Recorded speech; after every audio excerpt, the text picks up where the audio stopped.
Good. You filming? Yeah. All right, guys. Well, we talked about how the valve cover seal or the valve cover bolts were loose. Everything's nice and dry down there. We can replace the selector shaft seal. We'll get underneath there in a minute because we're gonna check all the greasing on this.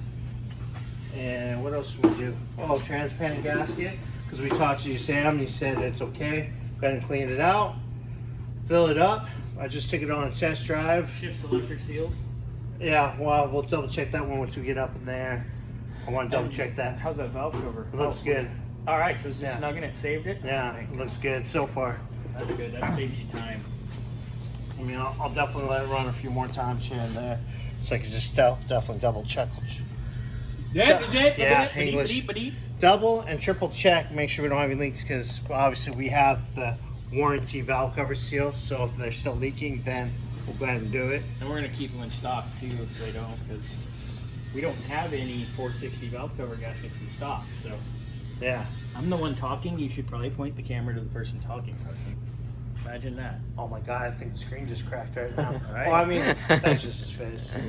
Anyways, see you in a few minutes. We'll get it up here, get it on lifts. We're gonna check make sure all the ball joints, all the fittings are greased properly. If it's greasable, we're going to grease it. Yeah, triple check it, If you love her, lube her.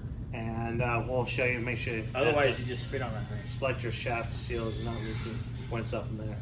At least this is a lot easier than the T-Bird, the early T-Birds, where you have to fight the damn thing out. This comes out easy. I don't know. I'm not a transmission person. I'll do pan seals. Don't you freaking say! I see the gears turning right now. I will dog you in your No hitting me in my feet. again. Yeah. All right. Well, we'll get this up in there in a few minutes and get back to you.